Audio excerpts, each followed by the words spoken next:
Mi hijo Alan me llamó 23 veces en una sola tarde. Papá, no hagas eso. Papá, por favor, detente. Papá, podemos hablar. Pero ya era demasiado tarde para arrepentirse. Todo había comenzado una semana antes, en el Día del Padre, cuando le regaló a su suegro un coche de $45,000, y a mí unas chanclas de 20. Sí, escuchaste bien. Chanclas de $20. Mientras su suegro Tadeo recibía las llaves de un BMW negro reluciente, yo, Ernesto, el hombre que crió a ese muchacho desde los 5 años, recibí unas chanclas de plástico azul en una bolsa de papel arrugada. Pero déjame contarte exactamente cómo pasó todo, porque lo que hice después los dejó a todos en shock. Era domingo por la mañana cuando Alan me mandó ese mensaje: papá, pásate por casa después del almuerzo. Tengo algo para ti.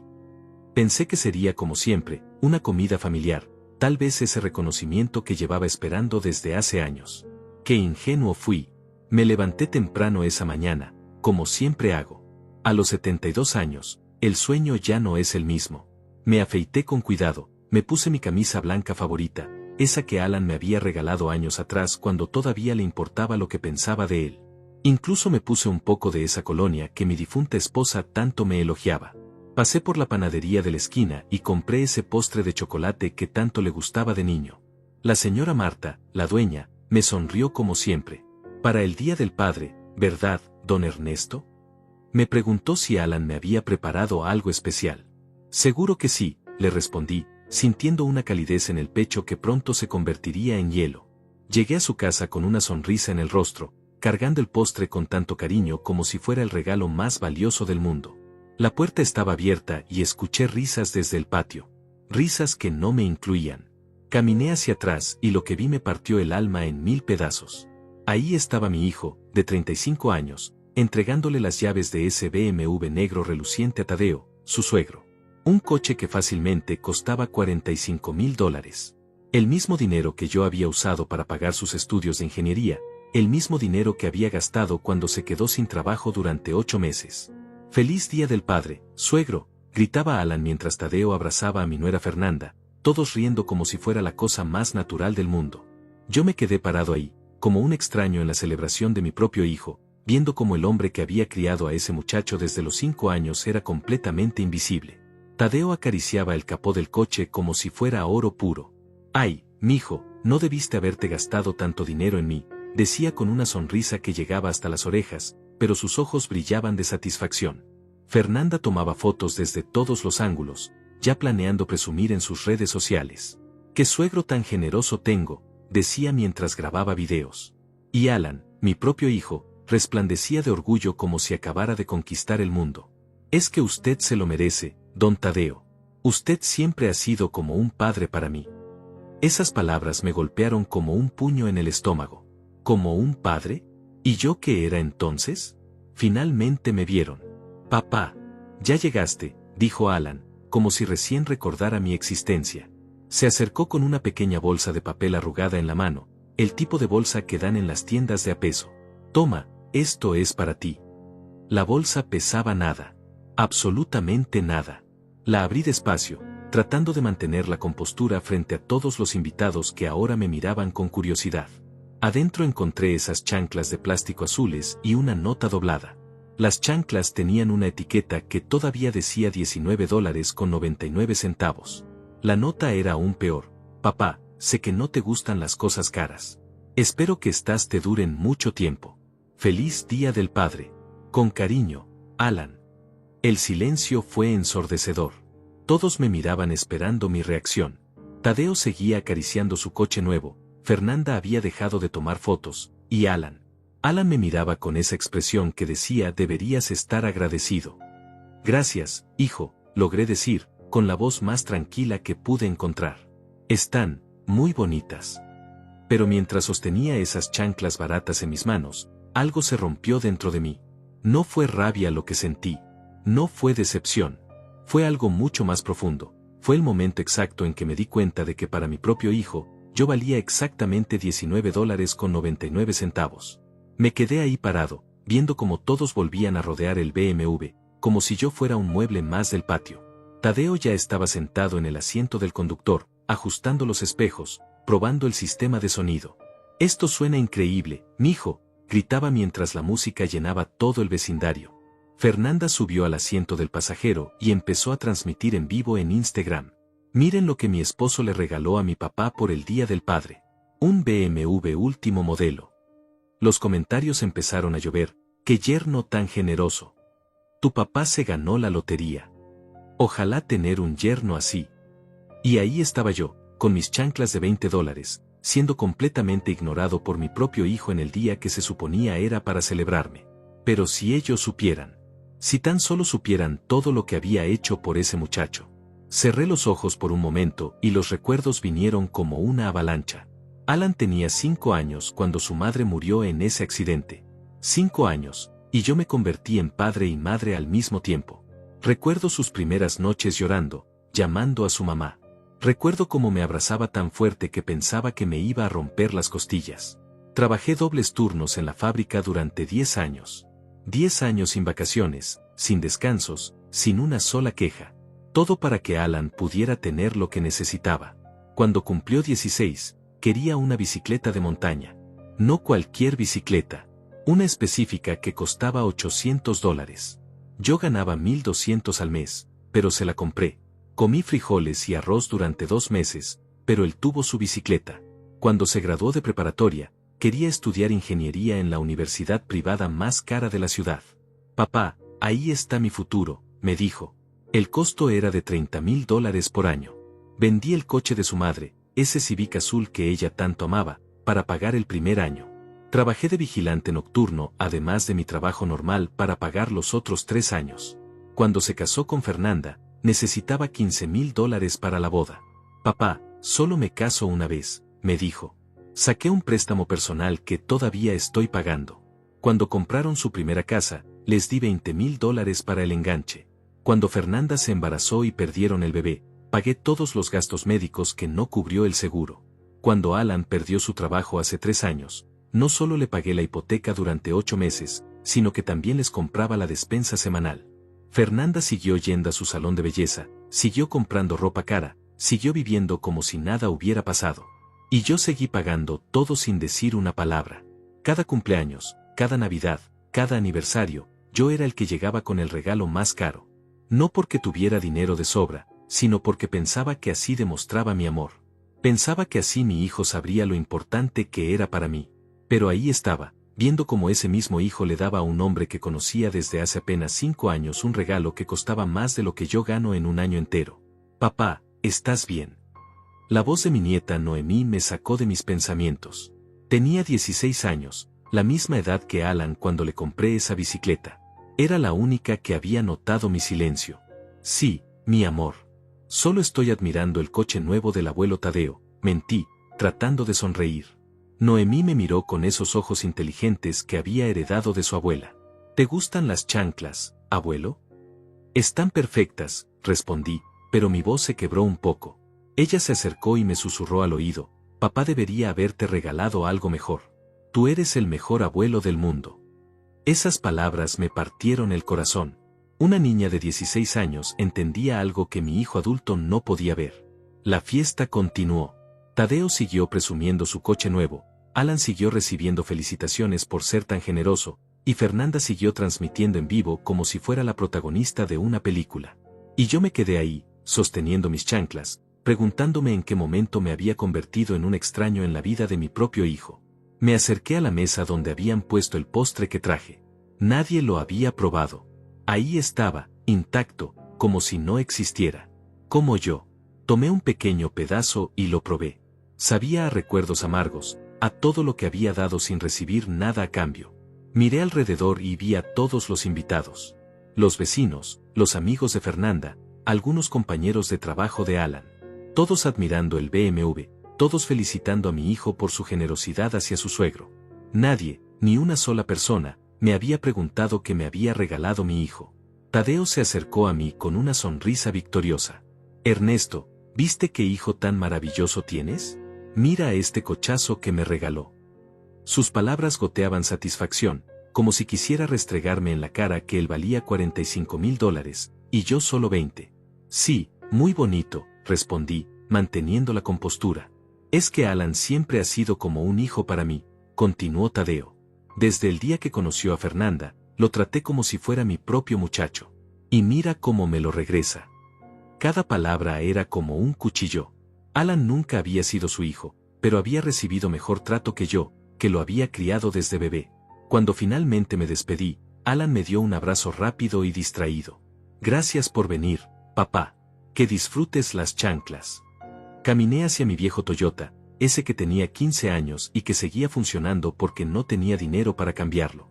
Mientras manejaba de regreso a casa, las chanclas en el asiento del pasajero me miraban como una burla cruel. Esa noche, sentado en mi sillón favorito, con las chanclas sobre la mesa de centro, tomé una decisión que cambiaría todo para siempre. Esa noche no pude dormir. Me quedé despierto hasta las 4 de la madrugada, sentado en mi sillón, mirando esas chanclas como si fueran la prueba física de mi insignificancia. Cada vez que cerraba los ojos, veía la cara de satisfacción de Tadeo acariciando su BMW nuevo, escuchaba las risas de todos celebrando su regalo, sentía otra vez esa punzada en el pecho cuando Alan me entregó esa bolsa arrugada.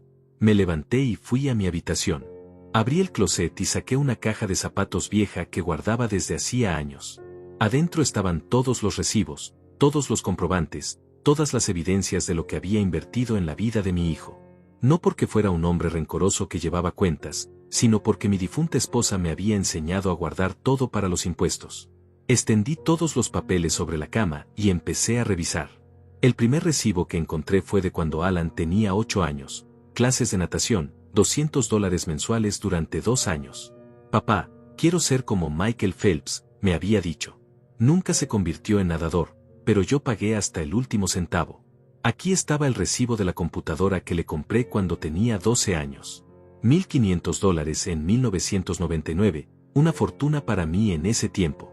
Es para hacer mis tareas, papá, me había prometido. La usó más para jugar videojuegos que para estudiar, pero la pagué religiosamente en 12 mensualidades. Los recibos de la universidad, $30,000 por año durante 4 años. $120,000 en total.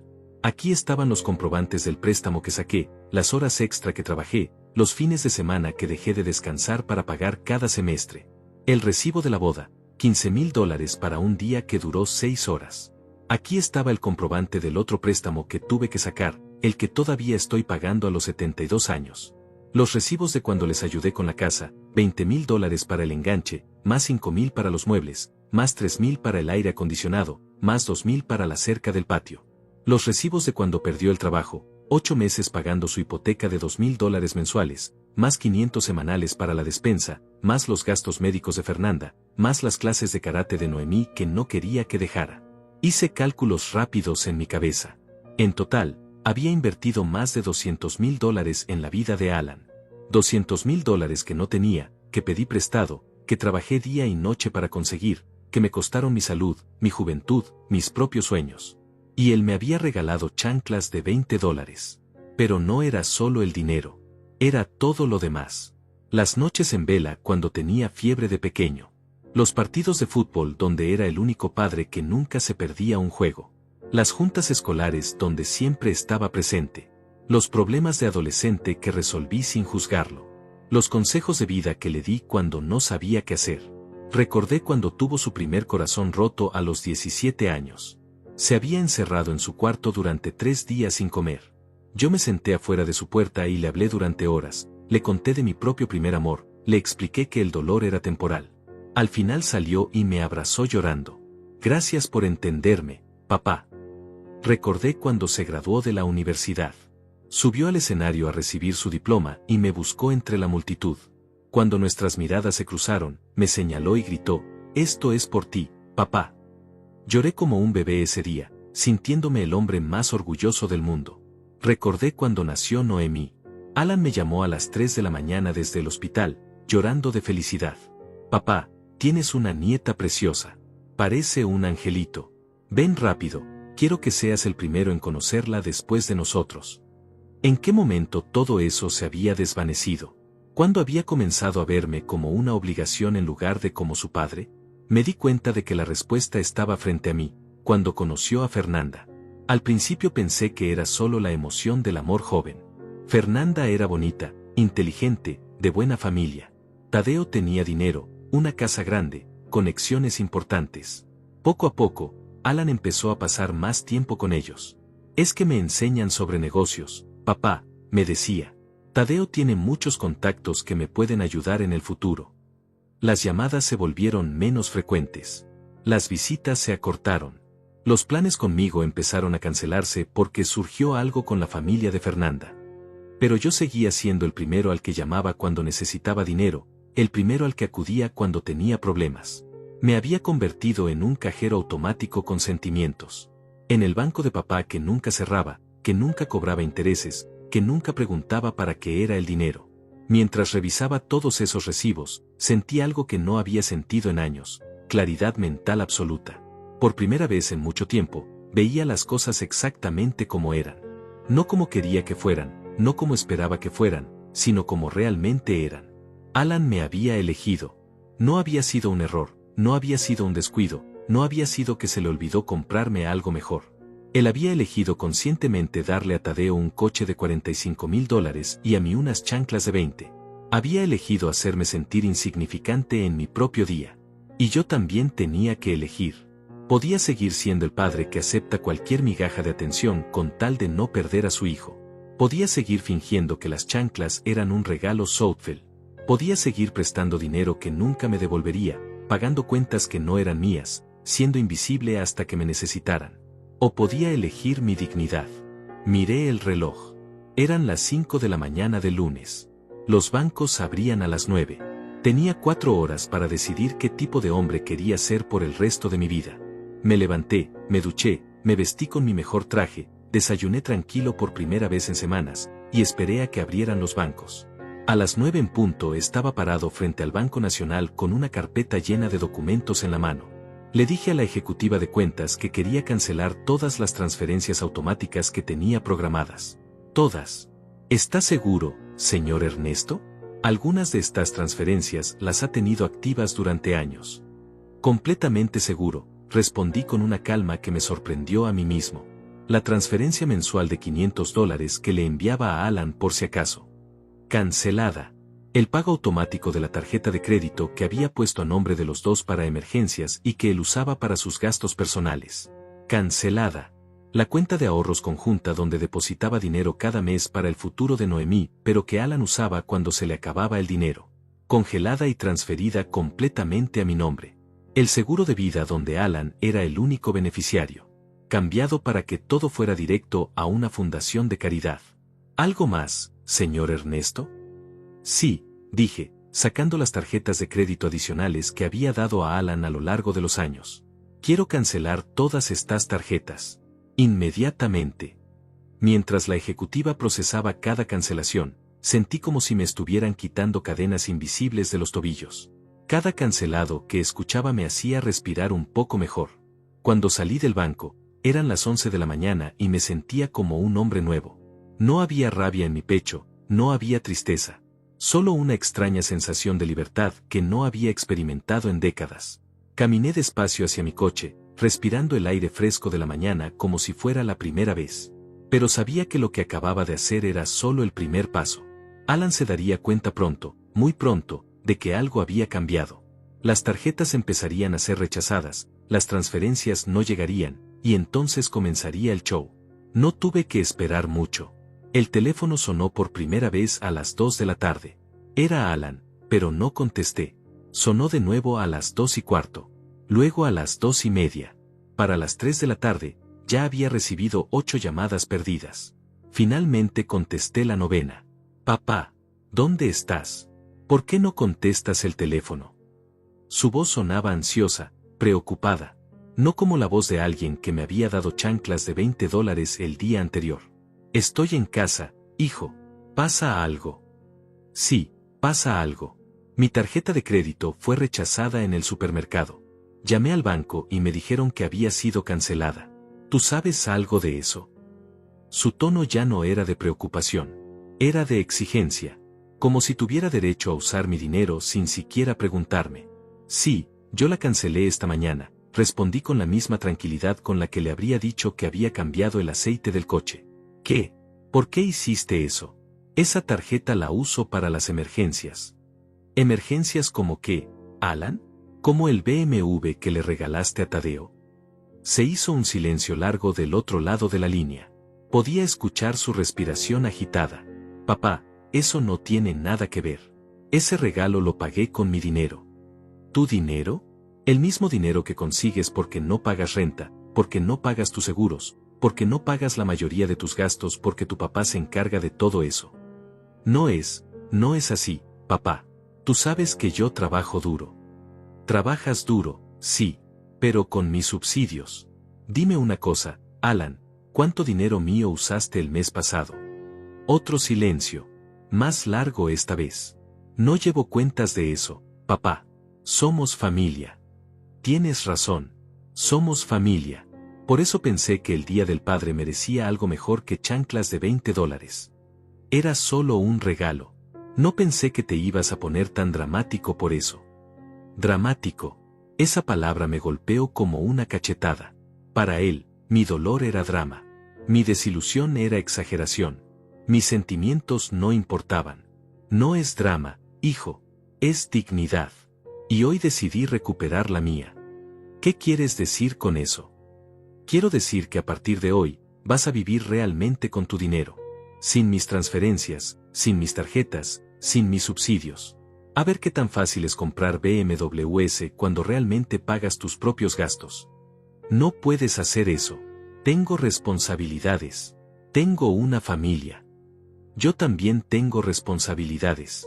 Y mi responsabilidad principal es conmigo mismo, algo que olvidé durante 30 años. Papá, por favor. Podemos hablar de esto. Ven a casa y lo discutimos como adultos. No, Alan.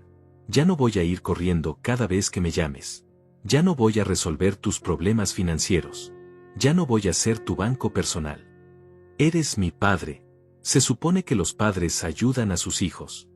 Los padres ayudan a sus hijos. Los hijos respetan a sus padres. Tú elegiste tratarme como un cajero automático. Ahora yo elijo tratarte como el adulto que se supone que eres. Colgué el teléfono. Mis manos no temblaban. Mi voz no se había quebrado. Por primera vez en años, me había defendido sin disculparme. El teléfono volvió a sonar inmediatamente. No contesté. Sonó 20 veces más durante esa tarde. No contesté ninguna. A las 6 de la tarde, escuché un coche en mi entrada. Miré por la ventana y vi el Honda de Fernanda. Alan bajó del asiento del pasajero como un huracán y caminó hacia mi puerta. Fernanda se quedó en el coche, probablemente transmitiendo en vivo este drama familiar para sus seguidores. Tocó la puerta como si la fuera a romper. Papá, abre la puerta. Tenemos que hablar. Abrí despacio, sin prisa. Alan entró como una tromba, con la cara roja de frustración. ¿Se puede saber qué te pasa? ¿Por qué cancelaste todo? ¿Por qué no contestas el teléfono? Siéntate, Alan, le dije, señalando el sillón frente al mío. Vamos a hablar como adultos, como tú dijiste. Se sentó, pero en el borde del asiento, como si estuviera listo para saltar. Dime exactamente qué quieres, le dije. Quiero que reactives las tarjetas, que restaures las transferencias, y que dejemos este drama atrás. ¿Y qué me ofreces a cambio? ¿A cambio? Soy tu hijo. No tienes que pedirme nada a cambio. Ah, pero yo sí tengo que darte todo sin pedir nada. Interesante concepto de familia.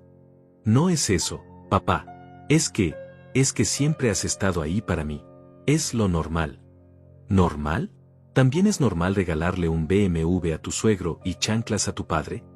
Ya te dije que eso no tiene nada que ver. Tiene todo que ver, Alan. Tiene que ver con prioridades. Tiene que ver con respeto. Tiene que ver con valor. Me levanté y fui por la caja de zapatos con todos los recibos. La puse sobre la mesa de centro entre nosotros. ¿Sabes qué es esto?, le pregunté. No tengo idea.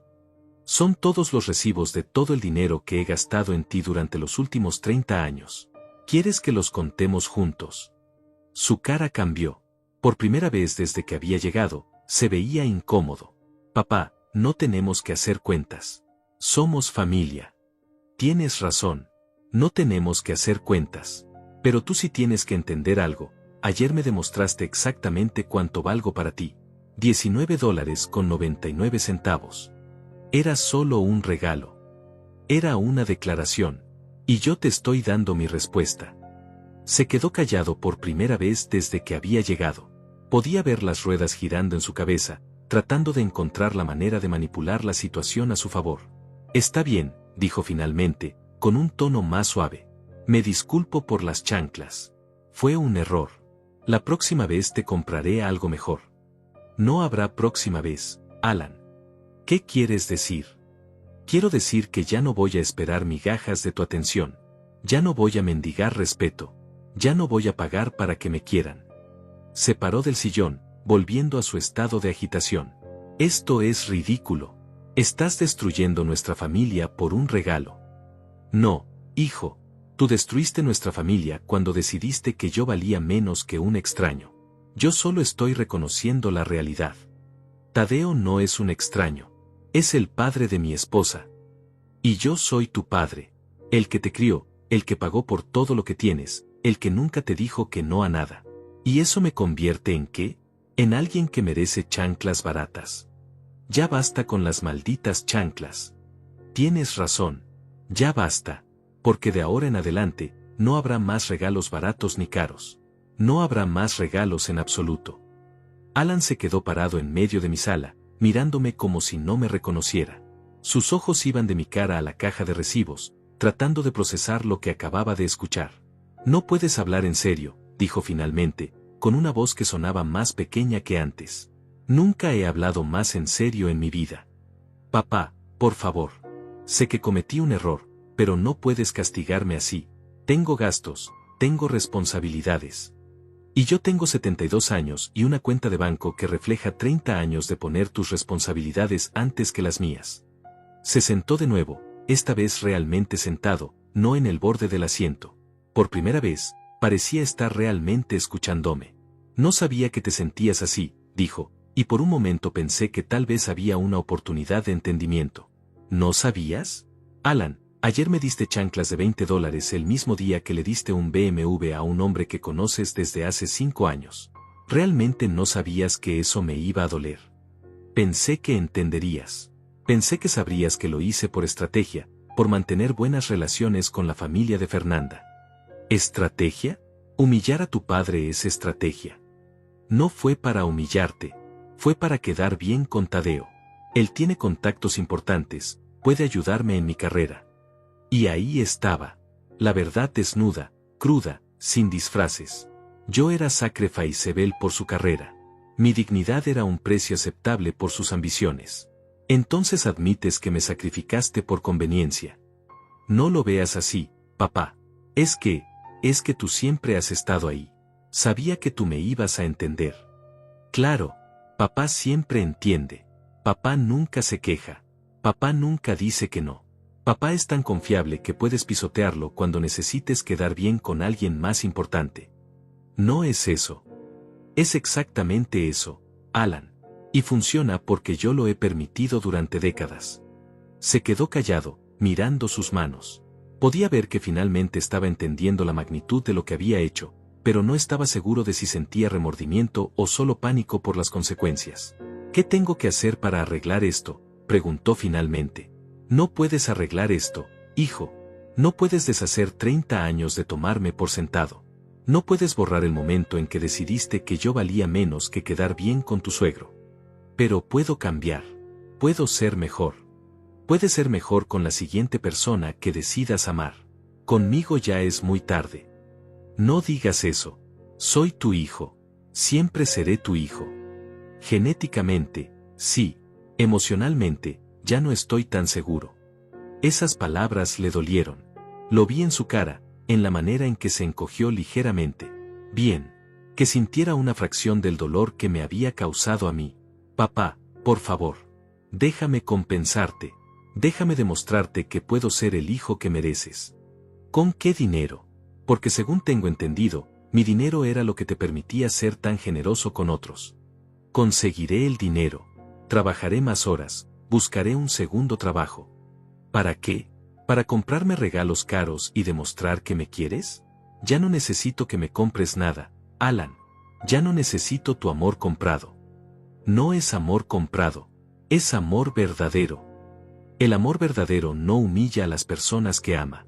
El amor verdadero no usa a las personas como cajeros automáticos.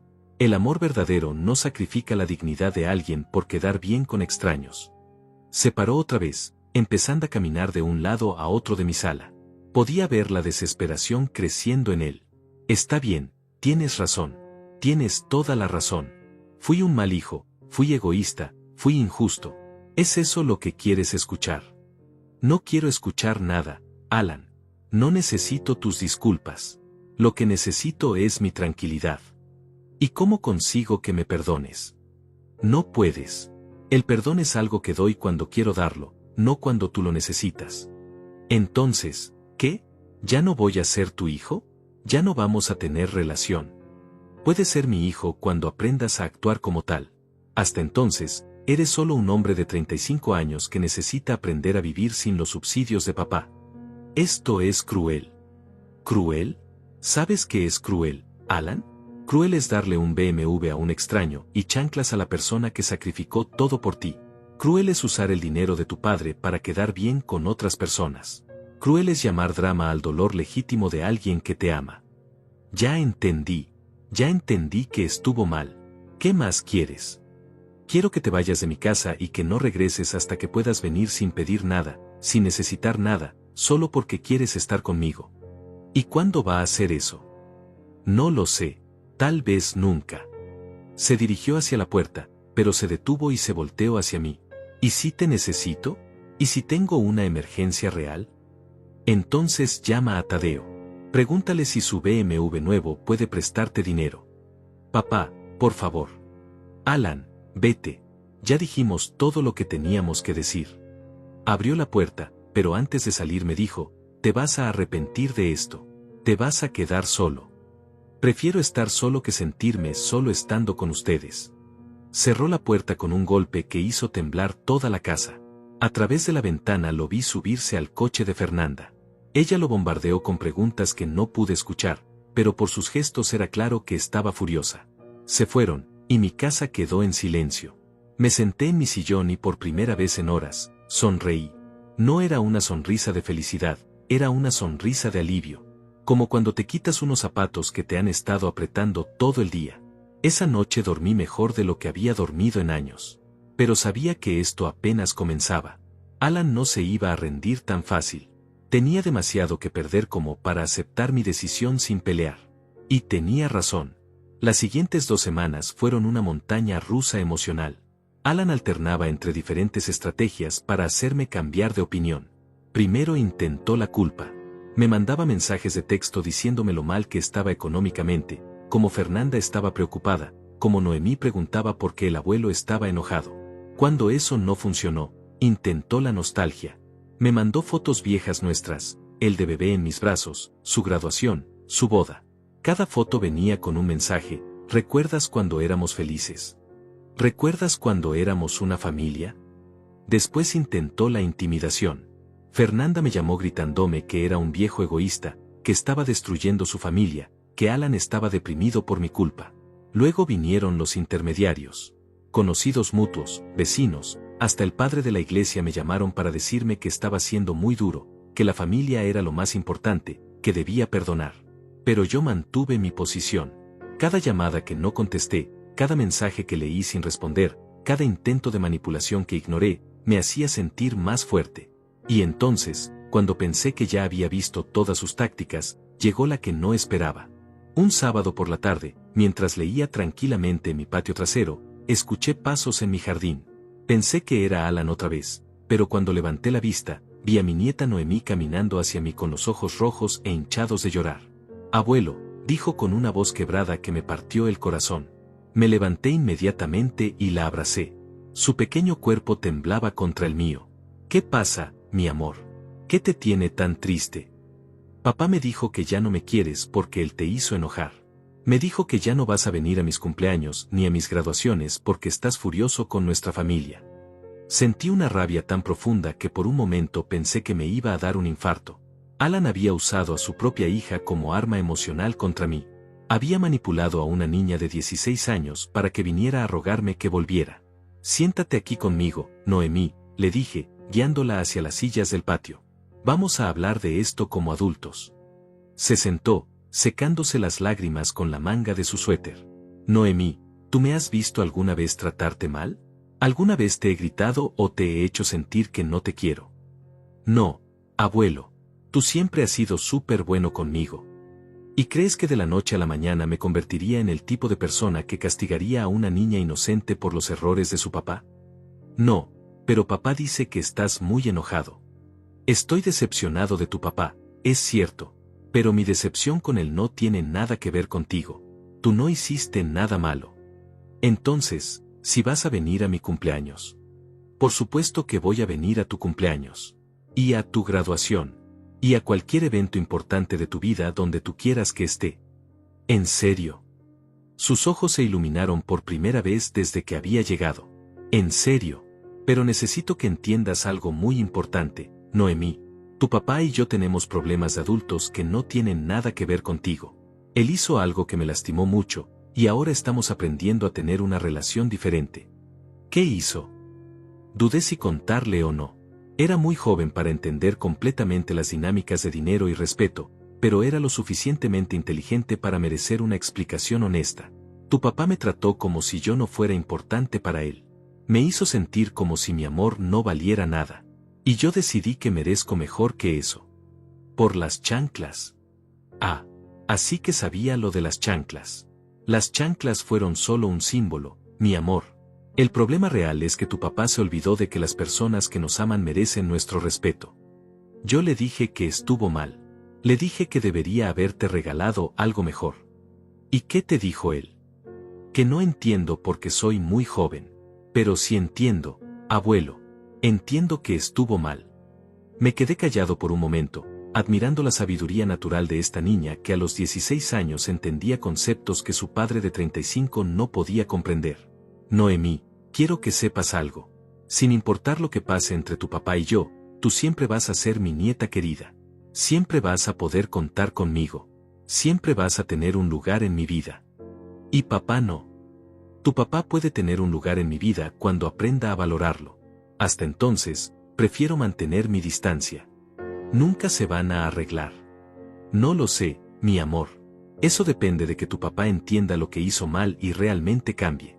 No solo que se disculpe, sino que cambie. Se quedó pensativa por un momento. Abuelo, ¿puedo preguntarte algo? Claro, lo que quieras. ¿Por qué papá le regaló ese coche tan caro al abuelo Tadeo? Esa es una muy buena pregunta. ¿Tú qué piensas? Creo que quería quedar bien con él. Mamá siempre dice que el abuelo Tadeo tiene mucho dinero y muchos contactos importantes. Eres muy inteligente, Noemí. Pero eso significa que papá te sacrificó por conveniencia, ¿verdad? Me sorprendió la claridad con la que lo había expresado. Una niña de 16 años había entendido en 5 minutos lo que su padre se negaba a aceptar después de semanas. Así es, mi amor. Eso está muy mal. Sí, está muy mal. ¿Y por eso cortaste su dinero? Corté su acceso a mi dinero porque me di cuenta de que me estaba usando. Era fácil ser generoso con otros cuando usaba mi dinero para hacerlo. Ah, entonces ahora tiene que ser generoso con su propio dinero. Exactamente. Se quedó callada por un largo rato, procesando todo lo que habíamos hablado. Abuelo, ¿puedo venir a visitarte aunque papá no venga? Por supuesto. De hecho, me encantaría que vinieras más seguido. Podríamos cocinar juntos, ver películas, o simplemente platicar como estamos haciendo ahora. ¿En serio? No estaría mal. ¿Por qué estaría mal? Porque papá dice que si vengo a verte, estoy tomando tu lado en lugar del suyo. Otra manipulación. Alan estaba tratando de controlar hasta las relaciones que yo podía tener con mi propia familia. Noemí, esto no es una guerra donde tienes que elegir bandos. Yo no estoy peleado contigo ni con tu mamá. Solo estoy estableciendo límites con tu papá. ¿Qué son límites? Los límites son cuando decides cómo quieres que te traten y no permites que las personas crucen esas líneas. Por ejemplo, mi límite es que no voy a dar dinero a alguien que no me respeta. Ah, como cuando yo le digo a Marcos de mi salón que no me gusta que me grite, y si me grita, no le hablo. Exactamente como eso. Entonces, tu límite con papá es que no le vas a dar dinero hasta que aprenda a respetarte. Ese es uno de mis límites, sí. Me parece justo. ¿En serio? Sí. Si yo fuera rica y alguien usara mi dinero para quedar bien con otras personas mientras me tratara mal, yo también cortaría su dinero. La sabiduría de los jóvenes me seguía sorprendiendo. Noemí entendía conceptos de autorrespeto que adultos de mi generación nunca habían aprendido. Abuelo, ¿puedo decirte algo que tal vez no te guste? Dime. Creo que papá está muy asustado. ¿Asustado de qué? Asustado de tener que vivir realmente con su dinero. Asustado de que mamá se dé cuenta de que no gana tanto como ella piensa. Asustado de que la familia de mamá se dé cuenta de que él no es tan exitoso como presume. ¿Por qué piensas eso? Porque anoche lo escuché hablando por teléfono con alguien. Estaba preguntando por préstamos y sonaba muy desesperado. Después escuché a mamá preguntándole por qué el abuelo Tadeo no podía prestarle dinero, y papá le gritó que el abuelo Tadeo no era su banco personal. Ironías de la vida. Alan finalmente entendía cómo se sentía ser tratado como un banco personal, pero había tenido que aprenderlo de la manera más difícil. Noemí, ¿tu papá sabe que viniste a hablar conmigo? No. Le dije que iba a casa de mi amiga Karen. No quería que me prohibiera venir. ¿Te hubiera prohibido? Probablemente. Está muy enojado contigo y dice que eres tú el que está siendo terco. ¿Y tú qué piensas? Pienso que papá cometió un error muy grande y ahora no sabe cómo arreglarlo sin tener que admitir que estuvo mal. Eres demasiado inteligente para tu edad, ¿sabes? Mamá dice que es porque paso mucho tiempo con adultos en lugar de actuar como una adolescente normal.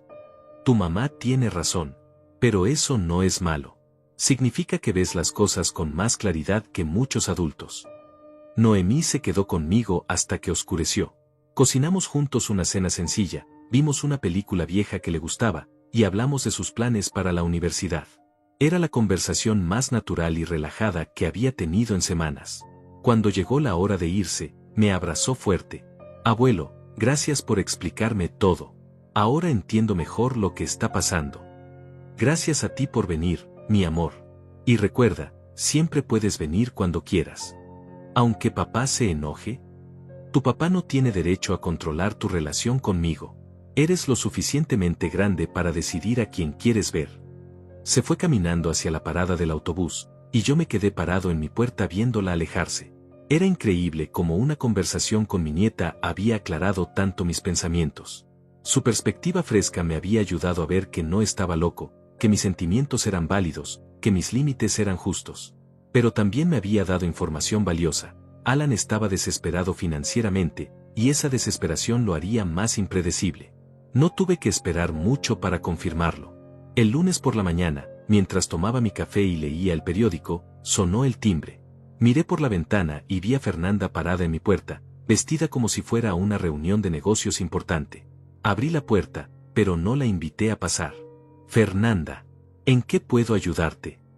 Necesitamos hablar, Ernesto. Esto ya se salió de control. ¿De qué quieres hablar?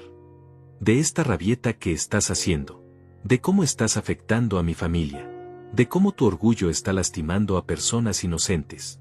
Su tono era condescendiente, como si le estuviera hablando a un niño berrinchudo. ¿Rabieta? ¿Orgullo? Interesante manera de describir el autorrespeto. Llámalo como quieras. Lo que importa es que necesitas detener esto ahora mismo. ¿O qué? ¿O vas a perder a tu familia para siempre? ¿Amenazas ahora, Fernanda? No son amenazas. Son hechos. Alan está considerando mudarse a otra ciudad. Dice que no puede estar cerca de alguien que lo chantajea emocionalmente. ¿Chantaje emocional? Así llama a las consecuencias de sus acciones. Así llama a un padre que usa el dinero para controlar a su hijo adulto.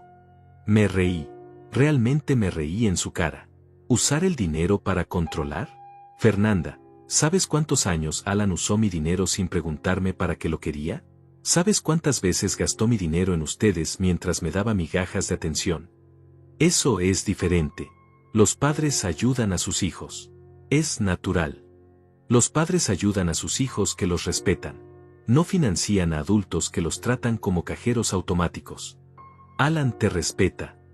¿Regalarme chanclas de $20 mientras le da un BMW a tu padre es respeto? Ya basta con esas malditas chanclas. ¿Vas a destruir una familia por un regalo? No voy a destruir nada, Fernanda. Solo voy a dejar de financiar mi propia humillación.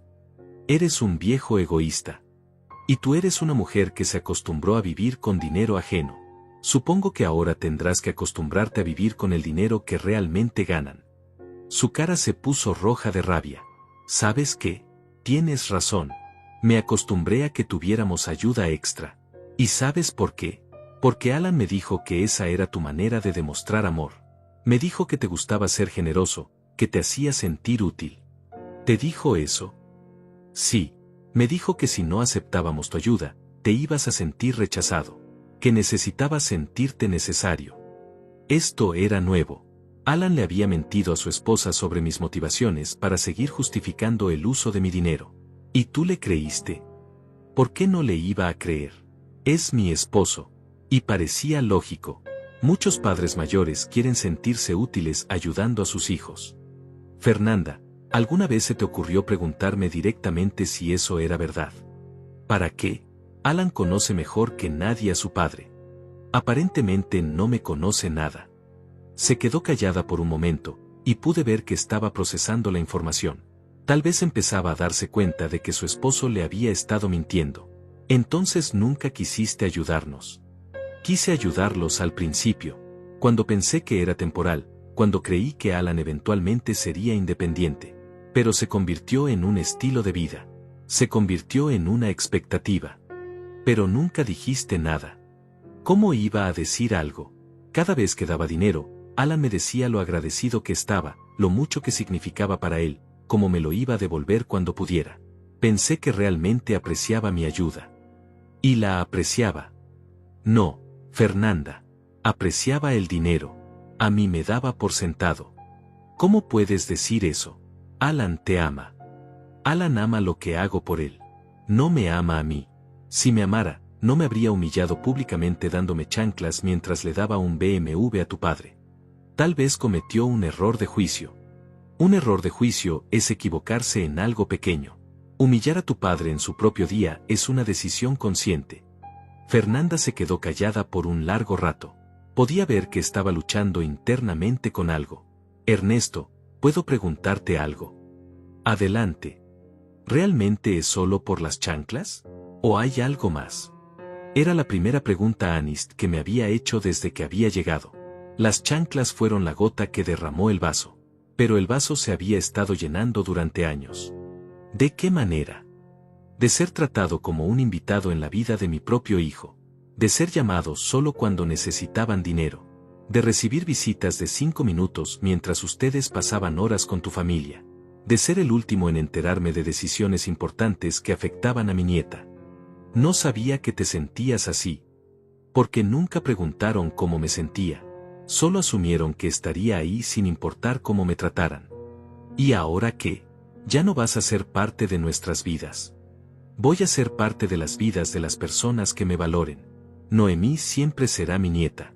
Tú puedes ser mi nuera si aprendes a verme como una persona y no como un recurso. Y Alan puede ser mi hijo cuando aprenda a actuar como tal. ¿Qué tendría que hacer Alan para que lo perdonaras? No se trata de perdón, Fernanda. Se trata de respeto. Alan tendría que demostrar que me ve como su padre, no como su financista. ¿Cómo haría eso? Esa es una pregunta que él tendría que responder. Yo no voy a darle un manual de instrucciones sobre cómo amarme. Esto es muy complicado. No, es muy simple. O me respeta o no me respeta. O me valora o no me valora. O soy su padre o soy su banco. No puede ser las dos cosas cuando le conviene. Fernanda se quedó pensativa por otro momento largo. ¿Puedo decirte algo? Claro. Mi papá nunca me habría cortado económicamente, sin importar lo que yo hubiera hecho. Tu papá también nunca trabajó 30 años para financiar tu vida adulta solo para recibir chanclas de $20 como agradecimiento. Touche. Fernanda, ¿puedo preguntarte algo yo también? Sí. ¿Realmente crees que estuvo bien que Alan me diera chanclas mientras le daba un BMW a tu padre? Se tardó mucho en responder. No, dijo finalmente. No estuvo bien. ¿Y crees que Alan lo sabe? Creo que lo sabe, pero no quiere admitirlo porque significaría aceptar que ha estado mal contigo durante mucho tiempo. Exacto. Y mientras no pueda admitir eso, no puede cambiar. ¿Y si lo admite? ¿Y si viene y te dice que estuvo mal y se disculpa? Entonces sería un buen primer paso. Pero las disculpas son solo palabras. El cambio real se demuestra con acciones. ¿Qué tipo de acciones? Las que demuestren que me ve como su padre, no como su empleado. Fernanda se fue ese día con mucho en qué pensar. Y yo también tenía mucho en qué reflexionar. Por primera vez desde que había comenzado todo esto, alguien de la familia de Alan había tenido una conversación real conmigo, sin gritos, sin manipulación, sin amenazas. Los siguientes días fueron extrañamente tranquilos. No recibí llamadas desesperadas, no vinieron a tocar mi puerta, no llegaron mensajes de texto llenos de drama. Era como si hubiera una tregua silenciosa mientras todos procesaban lo que estaba pasando. Aproveché esa calma para hacer algo que no había hecho en décadas, pensar en mí mismo. Me di cuenta de que había pasado tanto tiempo siendo el padre de Alan, el abuelo de Noemí, el proveedor de la familia, que había olvidado quién era Ernesto el hombre. ¿Qué me gustaba hacer? ¿Qué me hacía feliz además de ayudar a otros? Comencé a redescubrirme lentamente. Me levanté una mañana y en lugar de preocuparme por si Alan necesitaba dinero o si había pagado alguna cuenta que no era mía, me preparé un desayuno elaborado. Huevos revueltos con hongos, tocino crujiente, pan tostado con mantequilla real, café colombiano que había estado guardando para ocasiones especiales. Comí despacio, saboreando cada bocado, leyendo el periódico completo sin prisa. Era un lujo que no me había dado en años. Después del desayuno, salí a caminar por el parque que estaba cerca de mi casa. Había pasado por ahí miles de veces en el coche, pero nunca me había detenido a caminarlo. Era hermoso.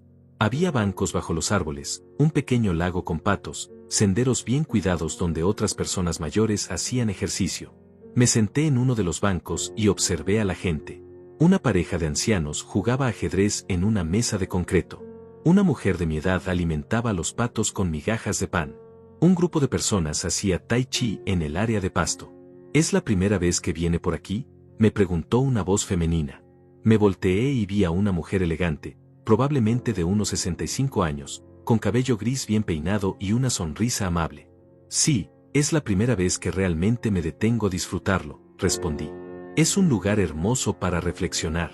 Yo vengo aquí todas las mañanas desde que me jubilé. ¿En qué trabajaba? Era enfermera, 35 años en el Hospital General. ¿Y usted?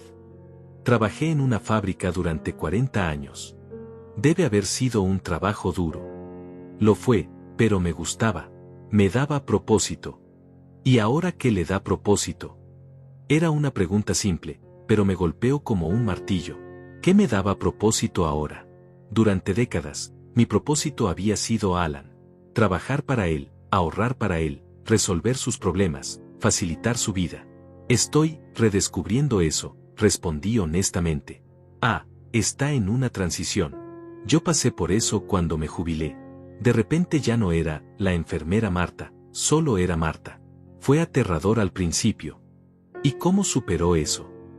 Empecé a hacer cosas para mí, cosas que había postergado durante décadas. Aprendí a pintar, comencé a viajar sola, me uní a un club de lectura. ¿No se sintió egoísta? Al principio sí, pero después me di cuenta de que pasar toda tu vida viviendo para otros no es noble, es autodestructivo. Uno no puede dar lo que no tiene. Sus palabras resonaron profundamente en mí. ¿Cuántos años había pasado vaciándome para llenar a otros? ¿Puedo preguntarle algo personal?, me dijo Marta. Claro. ¿Tuvo una pérdida reciente? ¿Es por eso que está reevaluando su vida? Algo así. Perdí la ilusión de que estaba siendo valorado por las personas que más amo. Esas son las pérdidas más dolorosas. Cuando te das cuenta de que has estado dando a personas que solo toman. Exactamente. ¿Tiene familia? Tengo un hijo adulto y una nieta. Mi hijo, digamos que hemos tenido un desacuerdo fundamental sobre el respeto mutuo. ¿Y su nieta? Ella es un ángel, la única que realmente me ve como persona. Los nietos a menudo ven las cosas con más claridad que los hijos. No tienen la complicación emocional de la relación padre-hijo. Muy cierto. ¿Puedo darle un consejo de alguien que ha vivido lo suficiente para aprender algunas lecciones? Por favor. No viva su vida esperando que otras personas cambien. Viva su vida de manera que sea feliz con o sin su aprobación. Si cambian y se suman a su felicidad, maravilloso. Si no cambian, usted ya será feliz de todas maneras. Es así de simple. Es así de simple y así de difícil. Simple porque la fórmula es clara. Difícil porque requiere valor para poner límites y mantenerlos.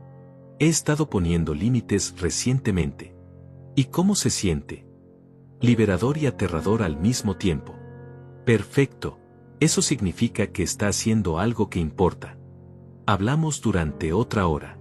Marta me contó sobre sus viajes, sobre cómo había aprendido a pintar acuarelas a los 60 años, sobre el club de lectura que había cambiado su perspectiva sobre muchas cosas. ¿Sabe qué? Debería venir al club de lectura el próximo miércoles. Estamos leyendo un libro sobre segundas oportunidades. No sé si soy muy bueno para esas cosas sociales. Nadie es bueno al principio, pero es una manera de conocer personas que están en su misma etapa de vida. ¿De verdad cree que debería? Creo que debería hacer todo lo que le dé curiosidad. A su edad, la curiosidad es un regalo. Me fui del parque esa tarde con el número de teléfono de Marta y una invitación para unirme a su club de lectura. Pero más importante, me fui con una nueva perspectiva sobre mi vida. Durante semanas había estado enfocado en lo que Alan había hecho mal, en cómo me había lastimado, en las injusticias que había sufrido. Y aunque todo eso era válido, también me había estado manteniendo atrapado en el pasado. Marta tenía razón. No podía controlar si Alan cambiaba o no. Solo podía controlar cómo vivía mi propia vida. Esa noche, en lugar de sentarme en mi sillón a rumiar sobre la situación con Alan, saqué unos libros que había comprado años atrás pero nunca había leído. Libros sobre historia, sobre viajes, sobre filosofía. Libros que había postergado porque siempre tenía alguna crisis de Alan que resolver. Elegí uno sobre la historia de la exploración antártica y me sumergí en él. Era fascinante leer sobre hombres que habían arriesgado todo por descubrir lo desconocido, que habían encontrado propósito en la aventura misma. Cuando sonó el teléfono a las 9 de la noche, ni siquiera levanté la vista del libro. Era Alan, por supuesto, pero ya no me sentía obligado a contestar cada llamada. Al día siguiente fui a la librería local y compré 3 libros más. También me inscribí en una clase de computación para personas mayores que ofrecían en la biblioteca. Si iba a redescubrir quién era Ernesto, necesitaba modernizarme un poco. La semana pasó volando. Cada día descubría algo nuevo sobre mí mismo. Descubrí que me gustaba cocinar cuando no lo hacía por obligación, sino por placer. Descubrí que tenía opiniones sobre arte cuando visité un museo local. Descubrí que disfrutaba la conversación intelectual cuando fui al club de lectura de Marta. El club de lectura fue una revelación. Había 12 personas, hombres y mujeres entre los 55 y 75 años. Todos habían llegado ahí después de algún tipo de transición, jubilación, divorcio, pérdida de pareja, hijos que se habían independizado. Hablamos del libro, sí, pero también hablamos de la vida. De los desafíos de redefinirse después de décadas de ser definido por otros. De la libertad aterradora de despertar un día y darse cuenta de que finalmente podías vivir para ti mismo. Es gracioso, dijo un hombre llamado Tadeo, qué ironía el nombre. Pasamos la primera mitad de la vida construyendo una identidad basada en lo que otros necesitan de nosotros. Y la segunda mitad aprendiendo a ser nosotros mismos. El problema, añadió una mujer llamada Carmen, es que a veces las personas de la primera mitad de nuestra vida no saben cómo relacionarse con la nueva versión de nosotros. ¿Y qué hacen cuando eso pasa?, pregunté. Depende, respondió Carmen. Si realmente nos aman, aprenden. Si solo amaban lo que hacíamos por ellos, se alejan. ¿Y cómo distingues entre los dos? Por su reacción cuando pones límites, dijo Marta. Las personas que te aman respetan tus límites. Las que solo te usan se enojan cuando los pones. Esas palabras de Marta me resonaron durante días. Alan se había enojado cuando puse límites. No había respetado mi decisión, no había reflexionado sobre sus acciones, no había mostrado comprensión hacia mis sentimientos. Solo se había enojado porque ya no podía usar mi dinero. Habían pasado 6 semanas desde el Día del Padre cuando finalmente recibí la llamada que no esperaba. Era un sábado por la mañana. Yo estaba en la cocina preparando unos pancakes especiales que había aprendido a hacer en una clase de cocina a la que me había inscrito, cuando sonó el teléfono. Abuelo. Era Noemí, pero su voz sonaba diferente. preocupada. Hola, mi amor. ¿Qué pasa? Abuelo, papá está en el hospital. Se me cayó la espátula que tenía en la mano. ¿Qué? ¿Qué pasó? Tuvo un colapso nervioso anoche. Mamá dice que ha estado muy estresado con el trabajo y el dinero, y ayer simplemente se desplomó. Está consciente, pero los doctores dicen que necesita descansar. ¿En qué hospital están? En el General. Abuelo, ¿podrías venir? Papá está preguntando por ti. Mi primer instinto fue salir corriendo hacia el hospital. Era mi hijo, sin importar todo lo que había pasado. Pero luego respiré profundo y pensé en todo lo que había aprendido en las últimas semanas. Voy para allá, Noemí. Pero voy por ti y por tu mamá, ¿está claro? Sí, abuelo. Entiendo. Cuando llegué al hospital, Fernanda estaba en la sala de espera con los ojos rojos. Se levantó cuando me vio y por un momento pensé que me iba a gritar, pero en lugar de eso me abrazó. Gracias por venir, me dijo. ¿Cómo está? Físicamente bien, pero mentalmente, está agotado. El doctor dice que ha estado bajo mucho estrés durante mucho tiempo. Puedo verlo. Está durmiendo, pero puedes entrar si quieres. Entré a la habitación y vi a Alan conectado a varios monitores, durmiendo profundamente. Se veía más pequeño de lo que recordaba, más frágil. En ese momento no era el hombre de 35 años que me había dado chanclas baratas. Era mi hijo pequeño que necesitaba a su papá. Pero también recordé las palabras de Carmen del club de lectura: las personas que te aman respetan tus límites. Las que solo te usan se enojan cuando los pones. Me senté en la silla junto a su cama, pero no toqué su mano. No iba a fingir que todo estaba bien solo porque estaba en el hospital. Después de una hora, Alan abrió los ojos. Cuando me vio, sus ojos se llenaron de lágrimas. Papá, susurró. Hola, Alan. ¿Cómo te sientes? Cansado. Muy cansado. El doctor dice que has estado bajo mucho estrés. Sí, mucho estrés. Se quedó callado por un momento, mirando el techo. Papá, ¿puedes perdonarme? ¿Por qué quieres que te perdone, Alan? Por todo. Por las chanclas. Por no valorarte. Por usar tu dinero. Por tratarte mal. ¿Realmente entiendes por qué estuvo mal, o solo lo dices porque estás en el hospital? Lo entiendo. Creo que siempre lo entendí, pero no quería admitirlo. ¿Por qué no querías admitirlo? Porque admitirlo significaba aceptar que soy un mal hijo. Y no quería ser un mal hijo. Alan, no eres un mal hijo. Eres un hijo que cometió errores. Errores grandes. Sí, errores grandes. ¿Hay manera de arreglarlos? Depende. ¿Qué estás dispuesto a hacer? Lo que sea necesario. Lo que sea necesario no es una respuesta, Alan. Es una frase que la gente dice cuando está desesperada. Necesito especificidad. Se quedó pensando por un largo rato.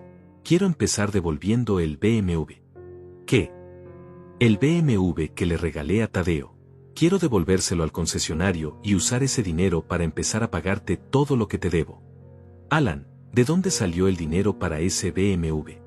De los ahorros que tenía porque tú pagabas la mayoría de nuestros gastos. Entonces no era realmente tu dinero. No, era tu dinero que yo había ahorrado porque tú cubrías nuestros gastos. ¿Y cómo te sientes al admitir eso? Avergonzado, muy avergonzado. Bien, la vergüenza es el primer paso hacia el cambio. ¿Aceptarías que devuelva el coche? No, no. No, porque no estás entendiendo el punto. El punto no es el dinero, Alan. El punto es el respeto. Entonces, ¿qué quieres que haga? Quiero que aprendas a vivir realmente con tu dinero. Quiero que aprendas a valorar las relaciones más que las impresiones. Quiero que aprendas a ser un hijo antes de ser un yerno. ¿Cómo hago eso? Esa es una pregunta que tienes que responder tú mismo. Yo no voy a darte un manual. ¿Y mientras tanto? Mientras tanto, yo voy a seguir viviendo mi vida. Si quieres ser parte de ella, tendrás que demostrar que me valoras como persona, no como proveedor. ¿Esto significa que ya no me vas a ayudar nunca? Significa que la ayuda se gana con respeto y se mantiene con gratitud. No es un derecho automático. Entiendo. ¿En serio entiendes, o crees que entiendes? Creo que estoy empezando a entender. pero probablemente necesite tiempo para entender completamente. Ese es el primer paso. Admitir que no entiendes completamente. Hablamos durante otra hora. No fue una reconciliación mágica donde todo se resolvió, pero fue el primer diálogo real que habíamos tenido en años. Alan admitió errores específicos, expresó remordimiento genuino, y más importante, no pidió que las cosas volvieran a ser como antes. Cuando me fui del hospital esa tarde, no sabía si Alan realmente cambiaría o si solo estaba diciendo lo que pensaba que quería escuchar. Pero por primera vez en semanas, tenía un poco de esperanza. 6 meses después, puedo decir que Alan ha hecho cambios reales. No perfectos, pero reales. Ha buscado un segundo trabajo para ser realmente independiente financieramente. Ha comenzado terapia para entender sus patrones de comportamiento. Ha devuelto el BMW y usado el dinero para empezar a pagar sus propias deudas. Más importante, ha empezado a visitarme sin pedir nada. Viene los domingos por la mañana y tomamos café juntos. Hablamos de la vida, de sus metas, de sus miedos, de todo excepto dinero. Noemí viene más seguido también. Cocina conmigo, me enseña sobre tecnología, me cuenta sobre sus planes universitarios. Nuestra relación es más fuerte que nunca. Y yo sigo redescubriéndome. Sigo yendo al club de lectura, he comenzado a viajar solo, he aprendido a usar una computadora, incluso he comenzado a escribir mis memorias. ¿He perdonado a Alan? No completamente. El perdón es un proceso, no un evento. Pero he aprendido que el perdón no significa permitir que las cosas vuelvan a ser como antes. Significa soltar el resentimiento mientras mantienes la sabiduría. La relación con Alan nunca será la misma que antes, y eso está bien. Antes era una relación desequilibrada donde yo daba todo y él tomaba todo. Ahora es una relación donde ambos contribuimos, donde ambos valoramos al otro, donde el respeto fluye en ambas direcciones. Me miro al espejo cada mañana y veo a un hombre diferente del que era hace un año. Veo a un hombre que aprendió que nunca es demasiado tarde para exigir respeto, que aprendió que el amor propio no es egoísmo, que aprendió que a veces tienes que perder una relación para salvarla. Hoy no necesito permiso para vivir. No es venganza, es liberación. ¿Y tú, que has escuchado mi historia, qué harías si estuvieras en mi lugar? ¿Seguirías pagando para que te quieran, o elegirías tu dignidad? La respuesta, como aprendí, puede cambiarlo todo.